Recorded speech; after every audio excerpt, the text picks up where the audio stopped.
बीच मैं निमंत्रण देना चाहूंगी अपने तीसरे मुख्य वक्ता को।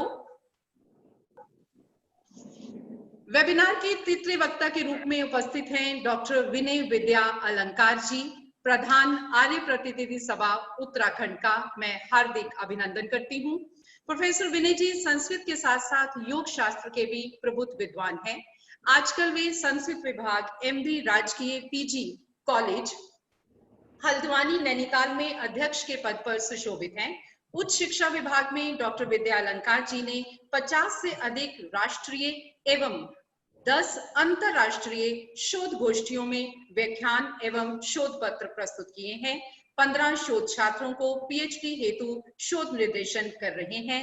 अंतरराष्ट्रीय वैदिक प्रवक्ता के रूप में प्रसिद्ध डॉक्टर विनय विद्या अलंकार जी ने देश विदेश में अनेकों शैक्षणिक यात्राएं की हैं।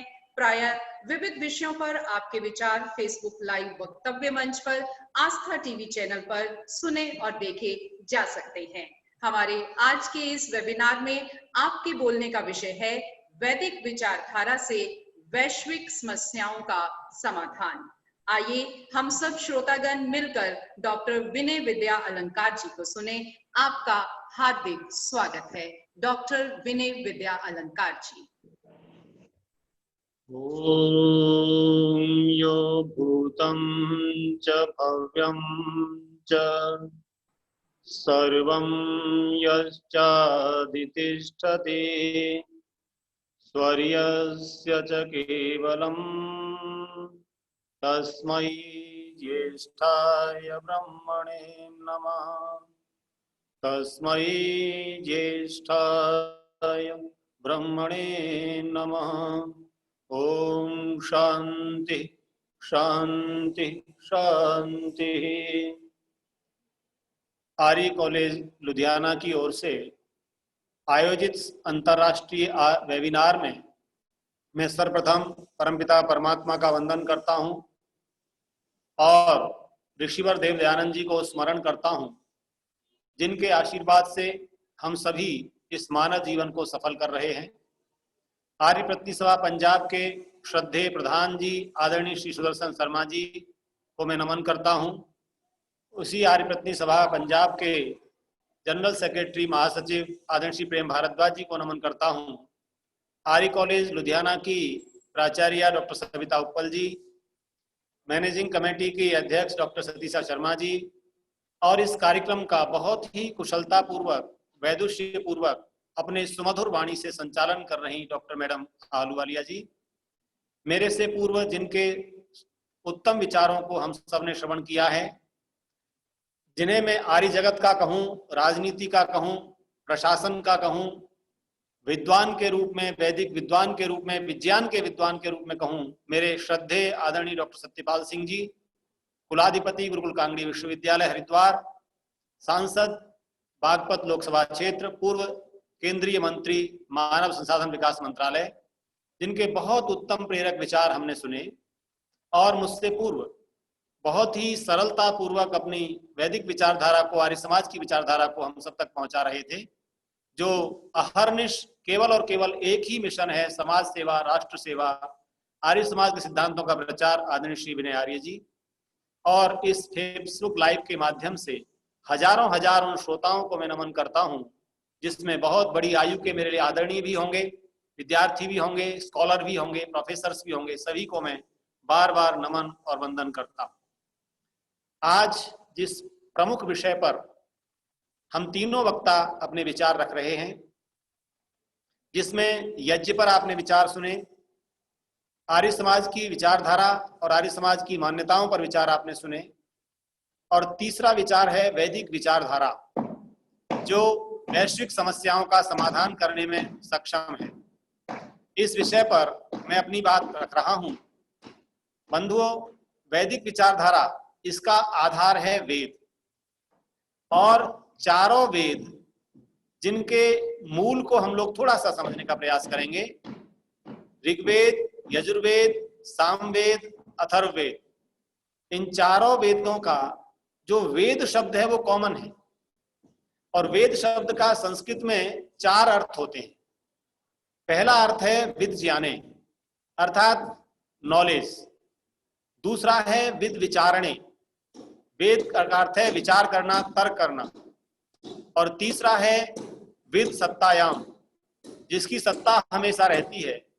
और चौथा है विदली लाभे, अर्थात जो ज्ञान सबके लिए लाभ का है। इस ज्ञान को वेद का ज्ञान कहा गया है। बंधुओं, ऐसे वेद ज्ञान को हम किसी काल से, किसी जाति से, किसी वर्ग से नहीं बांध सकते, किसी समय से नहीं बांध सकते।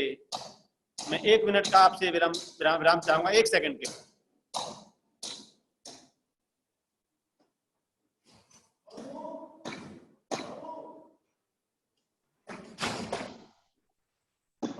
डॉक्टर विनय विद्या अलंकार जी हमसे जुड़े हुए हैं। केवल एक क्षण के पश्चात वो अपनी वाणी को फिर से प्रारंभ करेंगे। डॉक्टर विनय विद्या अलंकार जी।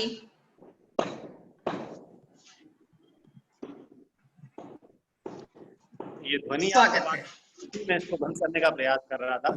बंधुओं, ये वेबिनार का जो युग है, इसमें हमें बड़े परिवेश को देखना पड़ता है। तो मैं जहां बैठा हूं उसमें कुछ बाधा आपको आ रही थी। मैं निवेदन कर रहा हूं कि वेद का जो ज्ञान सार्वभौमिक, सार्वकालिक है, यूनिवर्सल है। आप इस दृष्टि से देखिए कि संसार अनादि काल से अनंत काल तक चलता है, अर्थात इसकी उत्पत्ति का कोई काल विशेष नहीं है और इसके अंत का कोई काल विशेष नहीं है। इसलिए इस अनादि अनंत संसार में हमें कैसे रहना है, किस प्रकार का व्यवहार करना है, किस प्रकार से अपनी उन्नति करनी है, यह समस्त ज्ञान विज्ञान वेद के अंदर है। और उस उन्नति के 2 प्रमुख साधन हैं, एक है भौतिक उन्नति और एक है आत्मिक उन्नति। संसार के प्रत्येक मनुष्य का इसी 2 विचारधाराओं पर जीवन चलता है। जिस विश्व में हम और आप रह रहे हैं, उस विश्व का जो आधार है वो भौतिक साधन और संपदाएं हैं। अन्न है, औषधियां हैं, जल है, वायु है, अर्थात हम कहें पंच महाभूत। पंच महाभूत का जो विधान है, अग्नि, जल, पृथ्वी, वायु, आकाश, इनसे ही शरीर बना है, इन्हीं से जगत बना है, इन्हीं से संसार का संचालन हो रहा है। इन पंच महाभूतों में आज मनुष्य को जो परिवर्तन करने का अधिकार है, उस पर विचार कीजिए। मनुष्य ने हजारों वर्षों में प्रतिवर्ष प्रयास से, आविष्कार से परिवर्तन किए। महर्षि स्वामी दयानंद सरस्वती जी ने जब अपने काल में पूरे विश्व के संचालन को देखा, वहां पर 2 सबसे बड़ी समस्याएं जो ऋषि जी को दिखाई दी, और मेरे शुद्धि श्रोता उस पर ध्यान देंगे। पहली समस्या थी कि जो धर्म को मानने वाले हैं, जो अपने को धार्मिक कहते थे, चाहे वो किसी भी नाम से हों, यहूदी हों, क्रिश्चियन हों, इस्लामिक हों, हिंदू हों, जितने भी अपने को अलग अलग पर्शियन हों, जो धार्मिक कहते थे, उसमें बहुत बड़ा वर्ग विज्ञान का विरोधी था, साइंस का विरोधी था। और जो वैज्ञानिक विज्ञान के माध्यम से हमारी सुविधाएं हमें दे रहे थे, वो धर्म के विरोधी। आप देखेंगे कि धर्म विज्ञान का विरोधी है और विज्ञान धर्म का विरोधी है। यह हमें बाल्यकाल से पढ़ने को मिल रहा है। स्वामी दयानंद जी महाराज ने भी जब ये देखा कि धर्म और विज्ञान में बड़ा झगड़ा है, इतिहास उन्होंने भी पढ़ा। जब एक बुद्धिसम्मत बात किसी व्यक्ति ने कही, जिसका नाम गैलीलियो था, उसने कहा कि भाई ये धरती टिकी हुई नहीं है, स्टेबल नहीं है, रुकी हुई नहीं है, ये धरती तो भ्रमण करती है, सूर्य का चक्र लगाती है और ये धरती गोल है। जब उसने ये बात कही तो तथाकथित धर्माचार्यों ने, धर्मावलंबियों ने, धर्म के ठेकेदारों ने उस गैलीलियो को मृत्युदंड दिया। स्वामी दयानंद जी को ये बात बहुत चुभ रही थी। जो एक ऐसी मनीषा थी, ऐसी बुद्धि थे, ऐसे तीव्र ऋषि थे, उन्होंने कहा धर्म का मतलब क्या है? मनुष्य को जीवन चलाने के सिद्धांत। और यदि वो विज्ञान के विरोधी हैं तो वो जीवन कैसे जिएगा? स्वामी जी ने जिस वेद के नाम पर लोग यज्ञों में पशुओं की हिंसा कर रहे थे, आप 19वीं सदी को देखिए, उससे पहले 18वीं सदी को देखिए, यज्ञ हो रहे हैं बड़े बड़े, उनमें बकरे काट करके डाले जा रहे हैं, भैंसे काट करके डाले जा रहे हैं, और कहा क्या जा रहा है, यज्ञ में दी जाने वाली आहुति देवी तब प्रसन्न होगी जब बकरे को काट कर आहुति दी जाएगी। स्वामी जी ने उन धर्माचार्यों से प्रश्न किया, अरे भाई ये हिंसा कहां लिखी है जो यज्ञ में हिंसा की जाती है? उन्होंने कहा वेद में लिखी है, और एक वाक्य बोल दिया, वैदिकी हिंसा हिंसा न भवति। स्वामी दयानंद जी ने कहा, अरे वेद किसकी रचना है? बोले ईश्वर की। तो एक प्रश्न दिमाग में हमारे और आपके भी उठेगा, जिस ईश्वर ने अपनी सभी संतानों के लिए इस जगत को बनाया, जिस जगत में पशु पक्षी कीट पतंगे, किसी की शब्दावली में कहें 84 लाख योनियां कह दी, मैं कहूंगा असंख्य योनियां हैं, और वो सब योनियों में आने वाला जीव किसकी संतान है? ईश्वर की संतान है। तो जब वो पिता है, तो क्या कोई पिता अपनी किसी संतान की हिंसा कराकर, हत्या कराकर, उससे मिलने वाले रक्त से? स्वामी जी ने कहा, देखिए यह वेद ज्ञान ईश्वर का है, निश्चित सत्य है, संसार के आदि में दिया गया ज्ञान है, सोर्स ऑफ नॉलेज है, संसार का प्रथम ग्रंथ है। देखिए इस बात को तो मेरे सभी श्रोता जान रहे होंगे कि विश्व में ऋग्वेद को विश्व की प्राचीन पुस्तक के रूप में यूनेस्को ने धरोहर माना, और सारा विश्व इस बात को मानता है कि ओल्डेस्ट बुक ऑफ लिटरेचर वेद है। तो ऋषि ने कहा कि वेद परमात्मा की अगर वाणी है तो वेद में हिंसा नहीं हो सकती। तो पहला वेद का विचार ऋषि के मन में आया, और वो है अहिंसा। और जब ऋषि ने शास्त्रों का अध्ययन किया, वेदों की व्याख्या में, जैसा आदरणीय भाई विनय जी कह रहे थे, वेद का ही उपवेद है आयुर्वेद।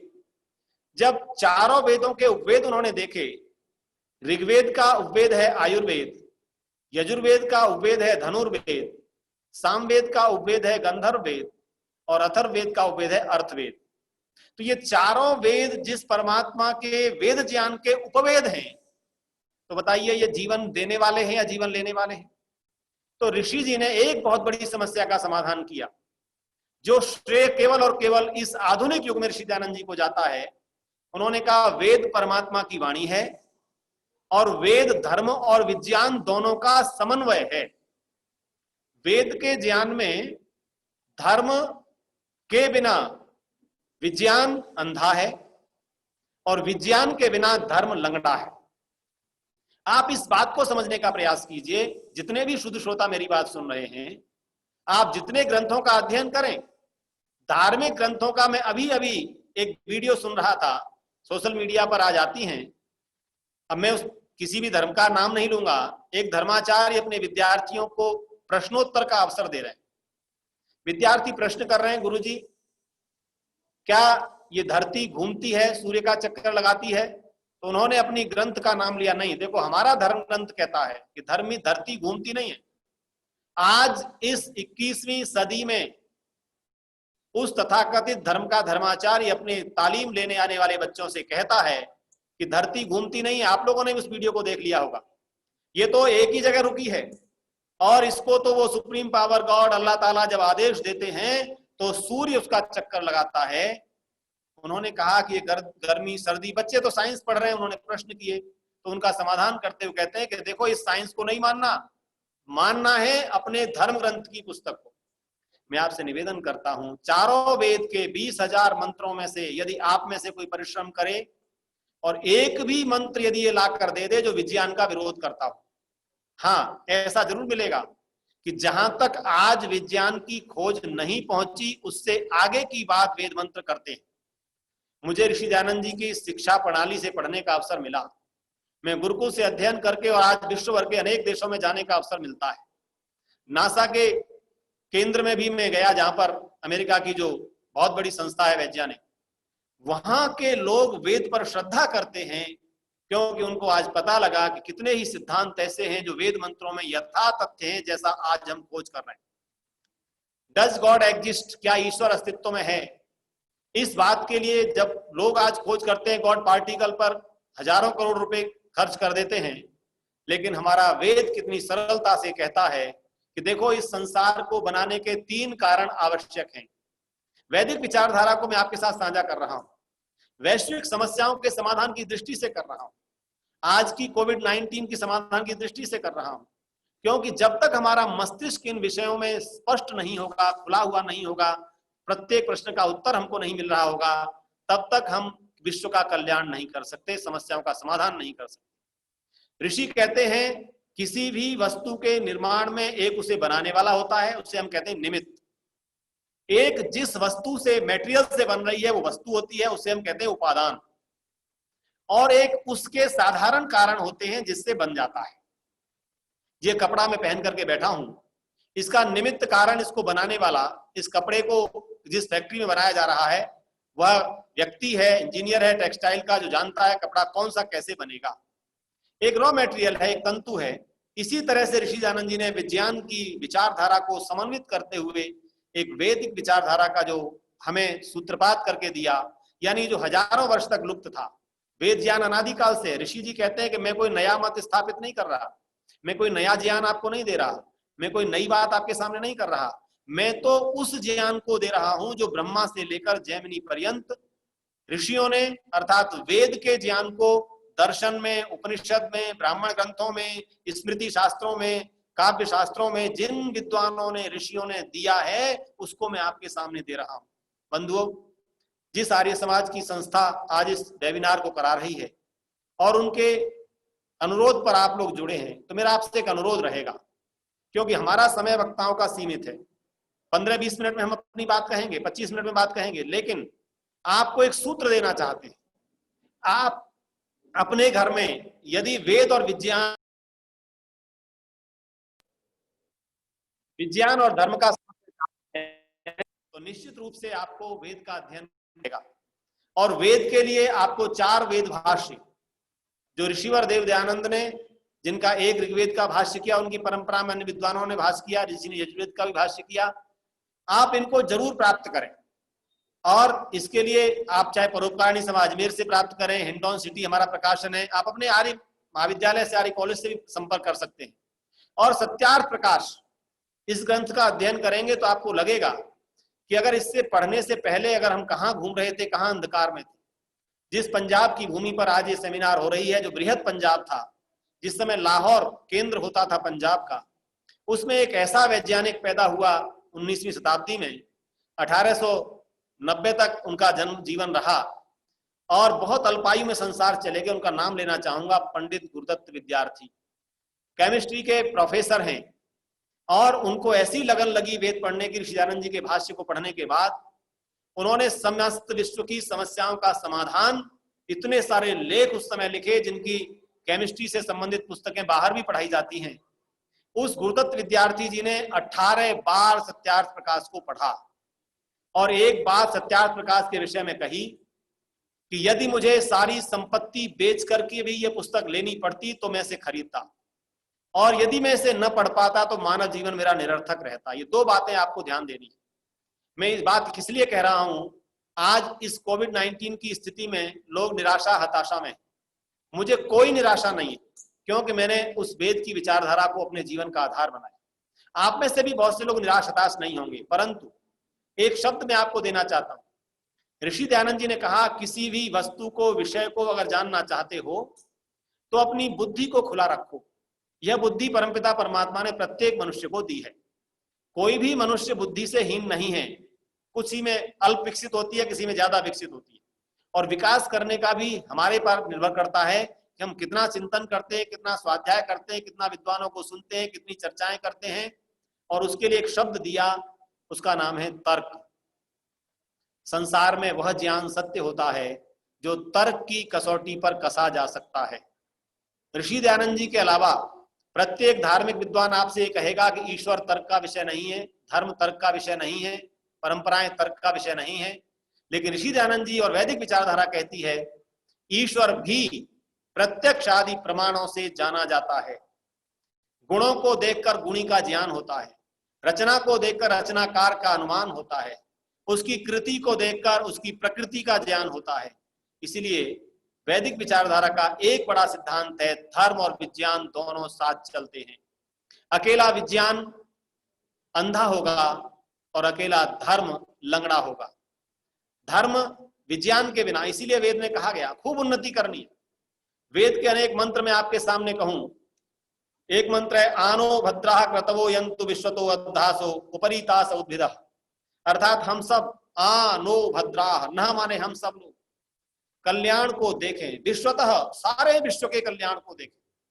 और विश्व के कल्याण को कब देख पाएंगे? जब हम वैज्ञानिक उन्नति करेंगे, जब हम वैज्ञानिक आविष्कार खोज करेंगे, प्राणी मात्र के जीवन की चिंता करेंगे। देखिए, वैदिक विज्ञान में और वर्तमान विज्ञान में एक अंतर है। वर्तमान विज्ञान ये बता रहा है कि सब संसार मनुष्य के लिए है, इसीलिए मनुष्य उसमें से प्राणियों की हत्या करता है, पृथ्वी का दोहन करता है, अन्य पदार्थों का दोहन करते करते करते करते आज हम ग्लोबल वार्मिंग की ओर पहुंच गए हैं। ये वर्तमान विज्ञान की देन है। और वैदिक विज्ञान कहता है कि माता भूमि ही पुत्रो अहम पृथिव्या। इस विज्ञान में और वर्तमान के विज्ञान में आप भेद स्वयं निर्णय करेंगे। वेद का विज्ञान कहता है मैं इस भूमि को, जिस पर मुझे जन्म मिला है, क्या मानूं? मां मानूं, और इस भूमि पर जन्म लेने वाले प्रत्येक प्राणी को अपना सहोदर, परिवारीजन, भाई बहन मानूं। केवल मनुष्यों को नहीं, हमारे यहाँ गऊ को माता कहा जा रहा है, गिलहरी को मौसी कहा जा रहा है, अन्य पक्षियों के साथ रिश्ते बताए जा रहे हैं। ये वेद के विज्ञान का आधार है। वेद का विज्ञान हमको बता रहा है कि हम प्रकृति के प्रत्येक पदार्थ से रिश्ता बना करके चले। वर्तमान विज्ञान हमको बता रहा है कि हमें अपना उन्नति करनी है, रिमोट पर दुनिया को रखना है, सुविधाएं इतनी हो जानी चाहिए कि मुझे कुछ ना करना पड़े। ये चयन आपको करना है कि वेद की विचारधारा से विश्व का कल्याण होगा या वर्तमान की विचारधारा से विश्व का कल्याण होगा। जिस देश ने इस कोविड-19 को हम सबको दिया, अर्थात जिसके कारण, चाहे वो हिंसात्मक प्रवृत्ति के कारण आया हो, चाहे उसके लैब में बना हो, मैं अभी उसको निर्णय की अवस्था में नहीं कह रहा, लेकिन दोनों अवस्थाओं में उसके यहाँ विध्वंसक विचारधारा है। अगर चमगादड़ जैसे पक्षियों को मार मार कर खाने की प्रवृत्ति है तो यह भी विध्वंसक है, और लैब में पूरे विश्व में जैविक हथियार बनाकर भेजने की प्रवृत्ति है तो वह भी विध्वंसक है। ये विध्वंसक प्रवृत्ति वर्तमान उस उपभोक्तावादी समाज की देन है जो चिंतन नहीं करता कल्याण कैसे होगा। और वैदिक विज्ञान की देन है कि वो क्या है? आनो भद्रा क्रतवो यंतु विश्वतो अद्धास। बंधुओं, अथर्ववेद के 12वें कांड का एक सूक्त है पृथ्वी सूक्त। उसमें 63 मंत्रों में पूरे विश्व कल्याण की कामना की गई है। सीमित समय में मैं उन मंत्रों की चर्चा तो नहीं करूंगा, लेकिन उसके पहले मंत्र को मैं आपके सामने रखना चाह रहा हूं। पृथ्वी सूक्त का पहला मंत्र है और उस मंत्र में एक ऐसे राष्ट्र की कल्पना की गई है जिसमें उस राष्ट्र को धारण करने वाले व्यक्ति में 8 गुण होने चाहिए। ओम सत्यम बृहदृतमुग्रम दीक्षा तपो ब्रह्म यज्ञ पृथ्वीं धारयन्ति सानो भूतस्य भव्यस्य पत्नीरुम लोकम पृथ्वी न कृणोतु। अब मुझे बताइए कि वेद केवल भारत के लिए है क्या? जिस वेद में यह कहा जा रहा हो यह पूरी पृथ्वी, इस पृथ्वी पर जन्म लेने वाला प्रत्येक प्राणी, न केवल मनुष्य, मैं आपसे फिर बार बार कह रहा हूं, न केवल मनुष्य, प्रत्येक प्राणी, इस धरती पर जन्म लेने वाली वनस्पतियां, औषधियां, रत्न, पर्वत, ये सब कुछ मेरे परिवार हैं। और इस परिवार में इस पृथ्वी को धारण करने वाले गुण मनुष्य में चाहिए। वैदिक विचारधारा मनुष्य निर्माण पर बल देती है। वेद कहता है मनुर्भव जनया दैव्यम जन्म। हे संसार के लोगों, तुम मनुष्य बनो। एक बात कहना चाहूंगा, गाय पैदा होती है, चिड़िया पैदा होती है, पर मनुष्य पैदा नहीं होता। आप लोगों को आश्चर्य होगा ये क्या बात कर रहा हूं। ये मनुष्य शरीर मिलता है परंतु मनुष्य बना जाता है, मनुष्य का निर्माण होता है, मनुष्य को विचारधारा के द्वारा परिपक्व बनाया जाता है। मननात् मनुष्य, मननशील करने से मनुष्य कहलाता है। अर्थात मनन करूंगा, चिंतन करूंगा, मेरा उन्नति किस में है, संसार की उन्नति किस में है, प्राणी मात्र का कल्याण किस में है, धरा के ऐश्वर्यों का उपयोग कैसे किया जाए, ये चिंतन अगर मैं नहीं करता हूं तो मैं मनुष्य नहीं हूं। मनुष्य होने के लिए मुझे सर्व कल्याण की भावना रखनी पड़ेगी, चिंतन करना पड़ेगा। इसलिए इन 8 गुणों की चर्चा संक्षेप में कर रहा हूं। जिस पृथ्वी को धारण करने के लिए इस मनुष्य के अंदर ये 8 गुण होंगे। पहला गुण है सत्यम, सत्य पर जीवन चलाना। बृहत अर्थात अपने अंदर विशाल भावना को रखना, उद्योगशीलता होना। देखिए कितनी सुंदर बात है वेद की। अगर सत्य को धारण करना है तो आपको उद्यमशील होना होगा। बिना परिश्रम के कुछ भी प्राप्त नहीं होगा। क्या आप नहीं देख रहे कि इस कोविड-19 की थोड़ी सी आपदा आ जाने पर कितने ही परिवारों ने स्वयं को नष्ट कर लिया। मैंने कितनी ही रोज घटनाएं पढ़ लेता हूं। अभी एक घटना पड़ी, एक इंजीनियर पति पत्नी दोनों जॉब करते हैं, कंपनी ने सैलरी नहीं दी, पहले बच्चों को जहर खिलाया, खुद जीवन को समाप्त कर लिया। ये कैसी विचारधारा है? क्या हम परिश्रम नहीं कर सकते? क्या उद्यमशीलता नहीं हो सकती? एक मजदूर, एक श्रमिक साइकिल से हजारों किलोमीटर की यात्रा कर सकता है, पैदल यात्रा करके जीवन को बचा सकता है, और एक पढ़ा लिखा इंजीनियर एमबीए जीवन को समाप्त कर लेता है। क्यों? क्योंकि उसको मनुष्य बनने की शिक्षा नहीं दी गई। वैदिक विचारधारा का पहला कर्तव्य है मनुष्य बनाना, और मनुष्य बनाने की प्रक्रिया सतत चलाते रहना और विश्व कल्याण की भावना को रखना।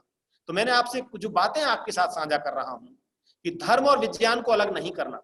वैदिक विचारधारा कहती है कि विज्ञान वह है जो धर्म सम्मत हो और धर्म वह है जो विज्ञान सम्मत हो। अर्थात वह धर्म नहीं है जिसमें केवल कपोल कल्पित कथाएं हो।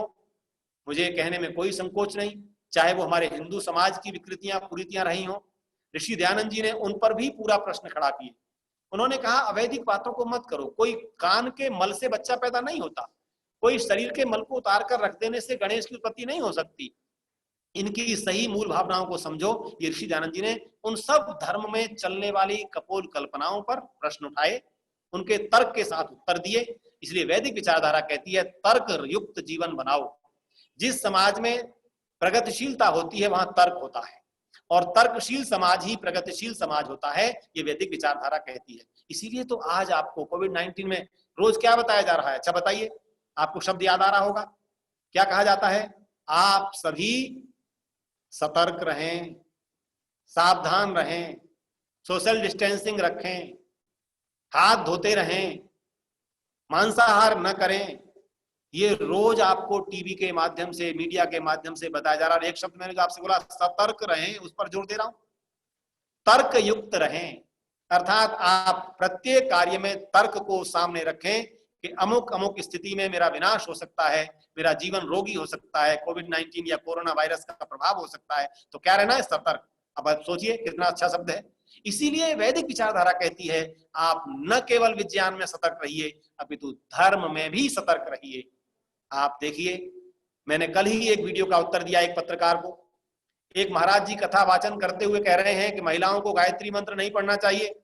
डॉक्टर सविता उपल जी, बहन आलूवालिया जी और मेरी अध्यापिका बहनों ध्यान देना, आज इस 21वीं सदी में कथा वाचन करते हुए बड़े बड़े टीके तिलक लगाकर मालाएं डालकर जिनके सामने हजारों मेरी माताएं बहनें बैठी होती हैं, और वो क्या कह रहे हैं? वो कह रहे हैं गायत्री मंत्र के पाठ करने से उसका विपरीत परिणाम होता है। और उसने यहाँ तक अशिष्ट और अभद्र बात का प्रयोग कर दिया कि उन माताओं में जो गायत्री मंत्र बोलेंगी पुरुषों के गुण आ जाएंगे, दाढ़ी मूंछ आने लग जाएगी। ऐसी अवैधिक अवैज्ञानिक बातों को करने वाले लोग, हमारी हजारों बहनें आज उनके सामने बैठी हैं। आर्य समाज जगाता है, चेतना देता है, जागृत करता है कि ये धर्म नहीं है। अरे जिस वेदवाणी को परमपिता परमात्मा ने सबके कल्याण के लिए दिया, क्या उसमें स्त्री और शूद्र या मनुष्य में किसी जाति को वंचित किया जा सकता है? ऋषि दयानंद जी ने इसीलिए कहा था वेदों की ओर लौटो, और वेद के लिए एक बहुत बड़ी बात कही थी, यथे माम वाचम कल्याणी मा वदानी जनेभ्यः ब्रह्मराजन्याभ्याम शूद्राय च अरणाय च स्वाय। ऋषि जी कहते हैं जिस वेद को परमपिता परमात्मा ने दिया, उन्होंने स्वयं आदेश दिया, ये मेरी कल्याणी वाणी है। वेद माता कहती है मैं पावमानी पुनीत वाणी हूं, परमपिता परमात्मा की वाणी हूं। और ये वाणी किसके लिए? बोले सबके लिए है। ब्राह्मण के लिए, क्षत्रिय के लिए, वैश्य के लिए, शूद्र के लिए, स्त्री के लिए, पुरुष के लिए, बच्चे के लिए, युवा के लिए, वृद्ध के लिए। ये किसी एक अवस्था के लिए नहीं है, किसी एक जाति के लिए नहीं है। उस वेद को सबके कल्याण का कहा गया हो, जिस गायत्री मंत्र में धियो यो नः प्रचोदयात् की कामना की जा रही हो, उस गायत्री मंत्र को यदि कोई आपसे ये कह दे कि ये तो केवल पुरुषों के लिए है, तो मैंने समय की सीमा को भी ध्यान रखना है। मैंने आज जो आपको मुख्य बातें कही उसको सार रूप में कहना चाहूंगा समय के अंतर्गत, क्योंकि समय का अतिक्रमण नहीं करूंगा। बहन डॉक्टर सविता जी ने और डॉक्टर आलूवालिया जी ने बार बार मुझे फोन करके अभिभूत कर दिया। इतना स्नेह आपने दिया, जैसे आपने हमको अपनी सर आंखों पर बिठा लिया। और हम समय का अतिक्रमण करेंगे तो आपकी वेबिनार का असफलता हो जाएगी। मैं सफलता के अंदर की बात करूंगा। तो वैदिक विचारधारा धर्म और विज्ञान का समन्वय है। वैदिक विचारधारा प्रकृति के नियंत्रित दोहन की बात करती है। वैदिक विचारधारा प्रकृति से सुख और शांति की कामना करती है। वैदिक विचारधारा भौतिक और आत्मिक उन्नति को साथ साथ लेकर चलने की बात करती है। वैदिक विचारधारा विश्व में सत्य, बृहद, ऋतम, उग्रम, अब वो मंत्र रह गया, उसकी व्याख्या नहीं हो पाई समय के कारण, अर्थात सत्य को धारण करना, उद्योगशीलता को धारण करना, क्षमा को धारण करना, तर्क को धारण करना और दया को धारण करना, तप को धारण करना, द्वंद्वों को सहन करना। आज इस परिस्थिति में हमें और आपको मजबूत होना है, सुदृढ़ होना है। ये ठीक है कि चारों तरफ हमारे खतरा मंडरा रहा है, लेकिन हमारे अंदर एक भावना होनी चाहिए, जिजी विषेद छदम समाह, जिजी विषा, हमको जीना है, हम जिएंगे, हर परिस्थिति में हम सामना करेंगे उस परिस्थिति का। ये शक्ति हमको कहां से मिलेगी? ये वेद के ज्ञान से मिलेगी। तो बंधुओं, प्यारी बहनों, और एक बार पुनः वेबिनार के आयोजक मंडल को मैं धन्यवाद दूंगा। विश्व कल्याण की कामना वैदिक विचारधारा करती है, और वो तब तक नहीं हो सकती जब संपूर्ण मनुष्य जाति अपने को पूर्णता की ओर न ले जाए, मनुष्यता की ओर न ले जाए। तो मनुष्यता की ओर ले जाने का संदेश वेद देता है, मनुर्भव जनया दैव्यम जन्म। सब कल्याण की कामना करता है, सब मनुष्यों को समान मानने का काम वेद करता है। स्त्री पुरुष में कोई भेद नहीं करता, जातिवाद नहीं फैलाता, अस्पृश्यता नहीं करता, और वर्तमान परिस्थिति में सतर्क रहने की बात वेद करता है, और प्रत्येक क्षेत्र में तर्क युक्त जीवन जीने की बात वेद करता है। तो वैदिक विचारधारा अनंत है, 20,000 मंत्र हैं, उसके साथ उपनिषद, दर्शन, पूरी दर्शन, तर्क की, लॉजिक की बात है। तो आइए हम अपने जीवन को प्रगतिशील बनाना है तो तर्कशील बनाएं, और अपने धर्म को अगर चलाना है तो विज्ञान के साथ चलाएं। वैज्ञानिक उन्नति करनी है तो धर्म के मूल भाव को, जो आचार्य डॉक्टर सत्यपाल जी ने कहा था, आत्मनः प्रतिकूलानि परेशान न समाचरेत, जो व्यवहार मुझे अच्छा नहीं लगता मैं दूसरों के साथ न करूं। इन सब बातों का ध्यान रखते हुए यदि हम अपने जीवन को वैदिक विचारधारा के आधार पर चलाएंगे तो निश्चित रूप से विश्व का कल्याण होगा, मानव जाति का कल्याण होगा, प्राणी मात्र की रक्षा होगी। इन्हीं विचारों के साथ अपनी वाणी को विराम देता हूं। आप सभी बहुत उत्तम जीवन को जिए, सतर्क रहें, उद्यमशील रहें, परिश्रमशील रहें, और राष्ट्र के लिए जरूर समर्पित रहें। यदि मैं राष्ट्र को छोड़ दूंगा तो वेद अधूरा रह जाएगा। वेद कहता है राष्ट्रीय प्रार्थना में ब्राह्मण स्वराष्ट्र में हो, द्विजव्रत ब्रह्म तेजधारी, और क्षत्रिय महारथी हो, हरिदल विनाशकारी, होवे दुधारू गौ में पशुस्व आशुवाही। बहुत सुंदर प्रार्थना वेद मंत्रों में की जाती हैं। उन प्रार्थनाओं को हम राष्ट्र के लिए करें। इदम राष्ट्राय इदम नमः। इसी बात के साथ अपनी वाणी को विराम देता हूँ। आदरणीय प्रधान जी का, मंत्री जी का, प्रिंसिपल मैम का, आलूवालिया मैडम का, सभी का बहुत बहुत धन्यवाद, और आप लोगों ने मुझे ध्यान से सुना। इसी के साथ आप सबका आभार। ओम शम। आपका कोटि कोटि धन्यवाद सर। आपने सही कहा, वेद परमात्मा की वाणी है, और वैदिक विचारधारा को अपनाने से ही हम सबका कल्याण होगा। इस वैदिक विचारधारा से संबंधित ढेरों बातें हमारे श्रोतागण के साथ साझा करने के लिए आप तीनों महानुभावों को मैं एक बार फिर से अपना नमन अर्पित करती हूँ। इसी बीच सादर निमंत्रण देने जा रही हूँ आर्य कॉलेज प्रबंधकर्त्री सभा की सचिव आदरणीय श्रीमती सीशा शर्मा जी को, जिनके कुशल निर्देशन से आज आर्य कॉलेज आगे ही आगे बढ़ता जा रहा है, तरक्की के रास्ते पर अग्रसर है। और इस तरक्की का अंदाजा इस बात से लगाया जा रहा है कि पहली बार आयोजित इस अंतरराष्ट्रीय वेबिनार में हम 50,000 से ज्यादा श्रोताओं के साथ जुड़ चुके हैं। इसका श्रेय भी हमारे मैडम आदरणीय श्रीमती सीशा शर्मा जी को ही जाता है, जिनके कुशल निर्देशन से आज हम ये कार्य कर रहे हैं। मेरा उनसे नम्र निवेदन है कि वे औपचारिक धन्यवाद के स्वर हमारे सभी तीनों वक्तागणों तक पहुंचाएं। आदरणीय श्रीमती सीशा शर्मा जी। मंगलाचार युक्तानां च प्रयतात्मनां जयतां जुहुवतां चैव विनिपातो न विद्यते।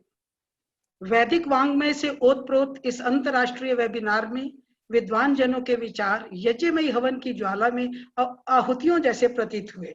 मेरा यह दृढ़ता से मानना है कि इस यज्ञ की स्वर लहरियों से उठी सुगंधी न केवल कोरोना पीड़ित विश्व के संताप को हरने में सहाय होगी, अपितु हमारे जीवन में भी हमें उत्कृष्टता की ओर ले जाएगी। मैं इस हवन यज्ञ रूपी वेबिनार को पूर्णाहुति की ओर ले जाते हुए श्रेष्ठकृत आहुति के रूप में धन्यवाद देने के लिए उपस्थित हुई हूँ। आर्य कॉलेज लुधियाना में कोविड-19 को मद्देनजर रखते हुए आर्य समाज का विश्व जनीन प्रभाव विषय पर हमने विद्वत त्रिमूर्ति के मूल्यवान वैदिक विचार सुने। सर्वप्रथम मैं धन्यवाद देना चाहती हूँ आज के मुख्य वक्ता गुरुकुल कांगड़ी विश्वविद्यालय हरिद्वार के चांसलर, विलक्षण प्रतिभा तथा बहुमुखी व्यक्तित्व के धनी परम श्रद्धेय डॉक्टर सत्यपाल सिंह जी का, जिन्होंने आज की परिस्थितियों में वैदिक यज्ञ, वैदिक ज्ञान, यज्ञों से होने वाले लाभ को बड़े ही सरल ढंग से बताकर हमें कृतार्थ किया, हमारा मार्गदर्शन किया। इसके बाद मैं धन्यवाद देना चाहती हूँ MBGPG कॉलेज हल्द्वानी के अति प्रतिष्ठित और धारा प्रवाह जोरदार वक्ता प्रोफेसर विनय विद्यालंकार जी का, जिन्होंने वेदानुकरण से अनेक विध आधुनिक चुनौतियों के शमन उपायों को बताकर हमें लाभान्वित किया। प्रोफेसर विद्यालंकार जी जैसे प्राध्यापक हूं तो भगत सिंह जैसे देशभक्त क्यों ना पैदा हो। अब मैं धन्यवाद देती हूँ आर्य प्रतिनिधि सभा दिल्ली के महासचिव परम श्रद्धेय श्री विनय आर्य जी का, जिन्होंने वर्तमान समय में आर्य समाज के परोपकारी चिंतन व उसके व्यवहारिक पक्ष को हमारे समक्ष प्रस्तुत करके हमें परोपकार करने के लिए प्रेरित किया। सच में आज हम धन्य हो गए ऐसे त्रिमूर्ति महानुभावों के विचार सुनकर।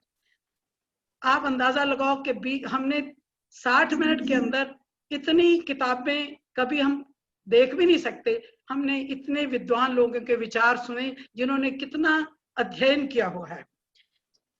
विश्व जिन परिस्थितियों से गुजर रहा है, ऐसे में हर तरह से पर्यावरण की शुद्धि के लिए पांचों महायज्ञ, योग और वैदिक विचारधारा हर तरह से शारीरिक और मानसिक रोगों से हमें निजात दिलाकर विश्व का कल्याण कर सकती है।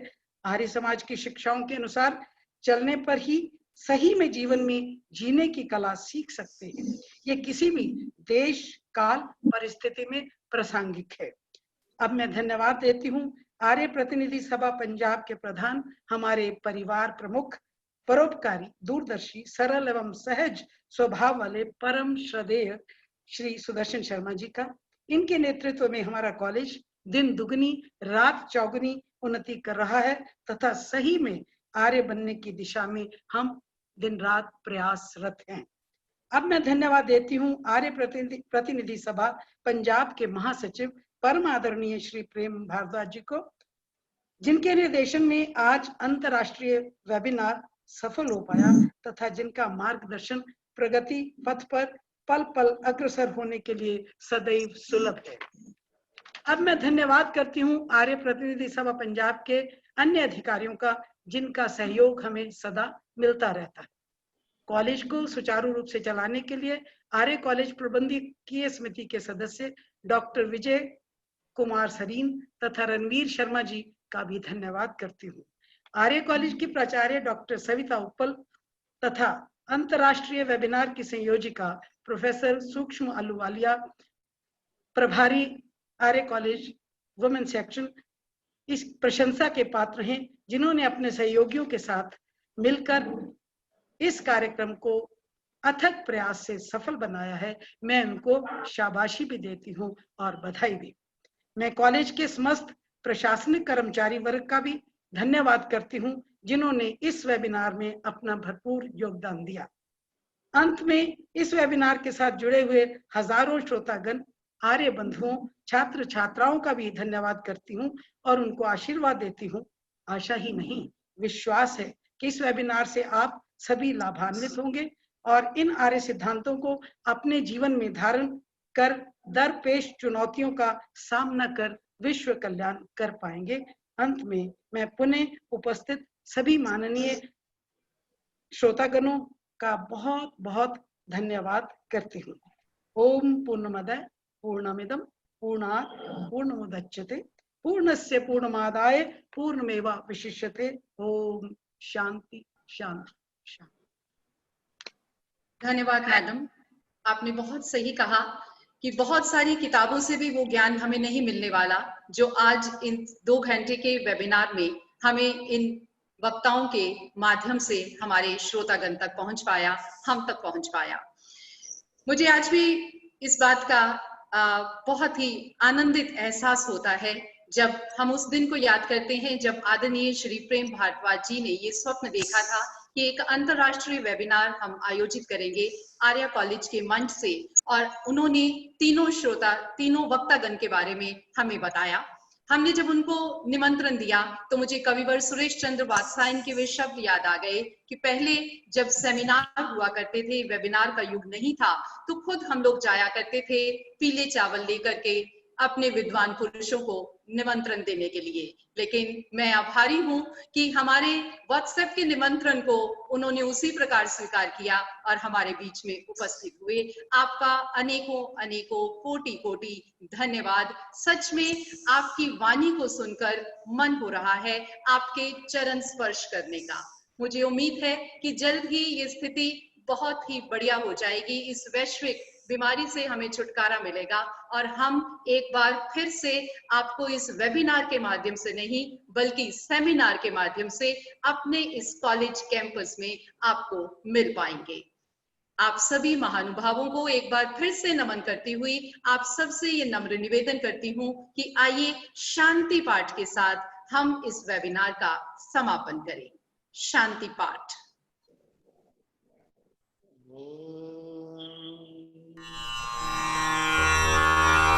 ॐ द्यौ शान्ति अन्तरिक्षं शान्तिः पृथिवी शान्तिरापः शान्तिरोषधयः शान्तिः वनस्पतयः शान्तिर्विश्वे देवा शान्ति ब्रह्म शान्तिः सर्वगं शान्तिः शान्तिरेव शान्तिः सामा शान्तिरेधि।